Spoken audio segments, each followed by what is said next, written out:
One of the questions I get asked quite a bit is, how do I know I'm ready to adopt? And how do I know adoption is even the right choice for my family?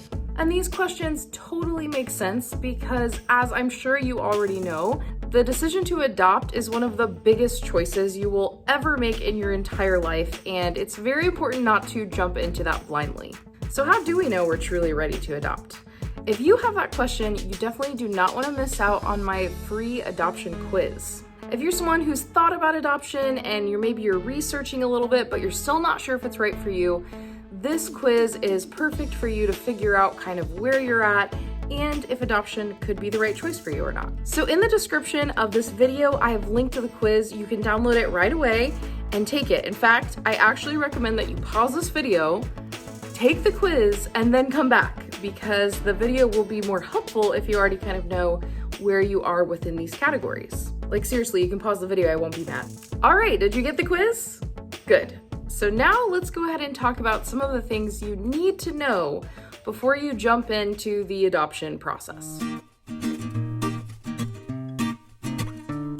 Before I start getting into the meat of this video, I want to just introduce myself in case you're new here.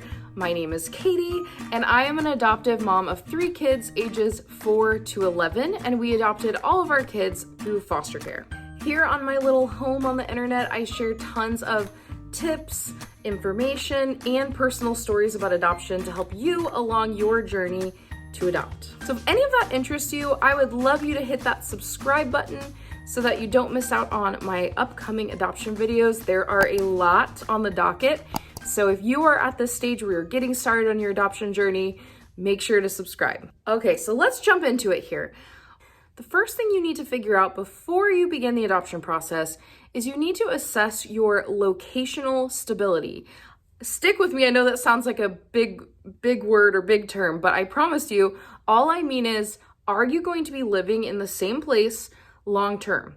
Is there any chance that you may move, especially if you're thinking you may move to a different city or a different town or even a different state? That is kind of a big deal. Now, I'm not trying to tell you you can't adopt if you think you're going to move, but locational stability is extremely important for a few reasons.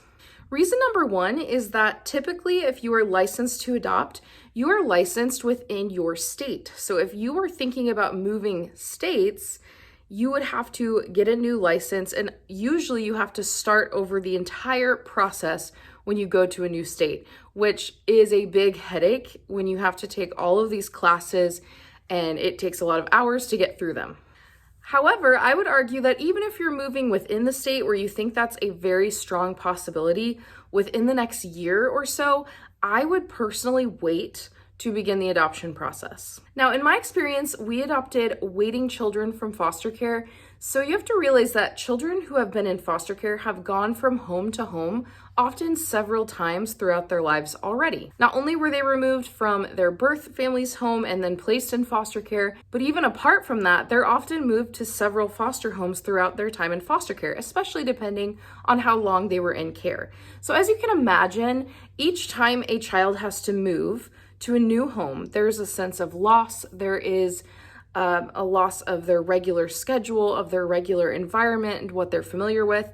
And so if you have a child move into your home and then you quickly go move somewhere else within the first year, that is going to be extremely hard for your child. I think moving is hard for any kid, but these are kids who have had to move against their will many times, and not only did their home change, but their caregiver changed. So you will find often that if you try to move with kids who have been in foster care, even if they've been with you for a long time, there is this insecurity or this fear that maybe you're going to leave them behind, or that maybe just they're moving. And so there can be this fear involved with that. And I would just say, try to avoid moving within the first year or two, especially if possible. Okay, so the second thing you need to figure out is, how busy is your schedule? I know this might sound a little bit silly because everybody's busy, right?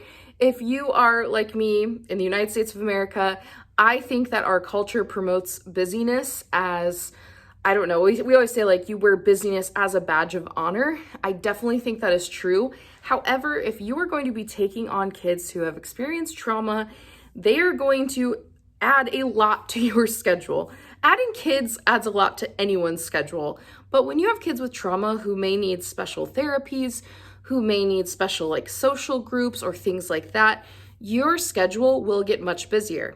If you decide to go the route from adopting from foster care, it's possible that while they're still in foster care before you adopt them, you will need to have visits with biofamily. You will need to have court. You will go to all these different appointments. Caseworkers will come to your home. All of those things add to your schedule. So if you are already feeling like your schedule is at the absolute brim and the idea of adding anything else to it overwhelms you, you may not be ready right now. I'm not saying, I know we're all busy. If I said, if you're busy, don't adopt, no one would adopt. But what I'm trying to say is maybe work first on trying to minimize your schedule a little bit.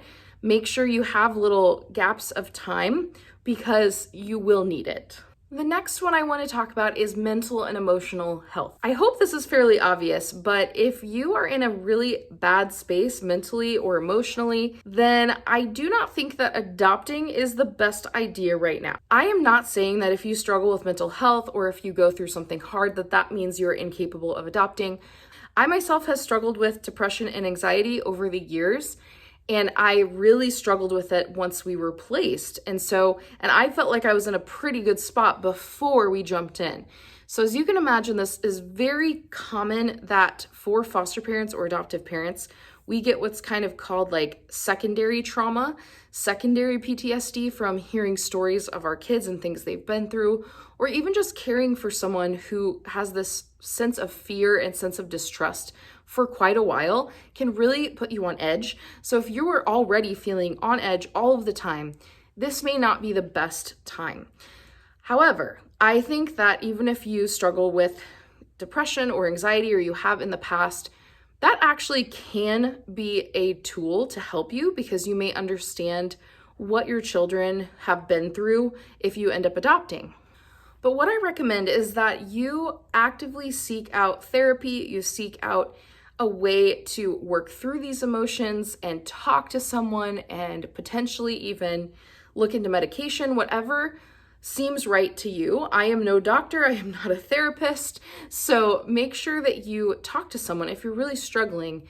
The best thing you can do if you would like to adopt in the future is take care of your mental health now so that you are more prepared once you go down that path. The fourth thing you really need to figure out before you adopt is how comfortable are you with negative emotions? I'm going to say negative in quotation marks because I don't believe emotions are negative or positive. They're just things we experience. But things like anger, things like sadness. Do you have a hard time feeling like you can talk to a friend who's really sad and down? Is it just kind of like, I don't want to talk to them. I just don't like being around that. I just want to be around positive people. If that's you, adoption may not be right for you. I'm not saying it never would be right for you, but it might not be right for you because you are going to have kids who are going through really hard things. Them being adopted for you is probably the most exciting thing ever. You're super happy about it. You're excited. But to them, this can be a really traumatic experience. It can make them feel very sad. It can make them feel lonely, make them feel misunderstood. They are not going to have all of these happy, bubbly emotions that you may be feeling as you adopt them. And if they feel like they always have to be happy and they're not allowed to be sad, they're not allowed to grieve, or that you're uncomfortable with that somehow, that is really going to hurt your relationship with them. And it's honestly going to hurt them as they try to process what they've been through. To be fair, there's therapy for that. You could send your child to therapy, but I think it's important that you as a parent are willing to listen to things that might be hard to hear. I've had one of my children say, I really wish my bio mom could have gotten us back.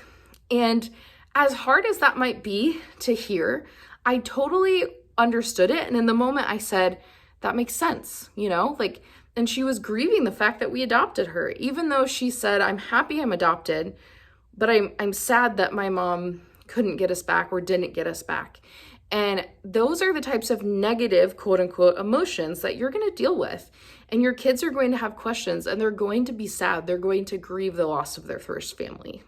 So if you are not comfortable with negative emotions, that is definitely something to work on before you start the adoption process. The fifth category has to do with a support system. And there's kind of a part A and part B to this. So part A is, do you have a decent support system? I'm not expecting you to have this huge group of people you can go to all the time, but do you have a few people within your circle that you know can be there for you if times are tough?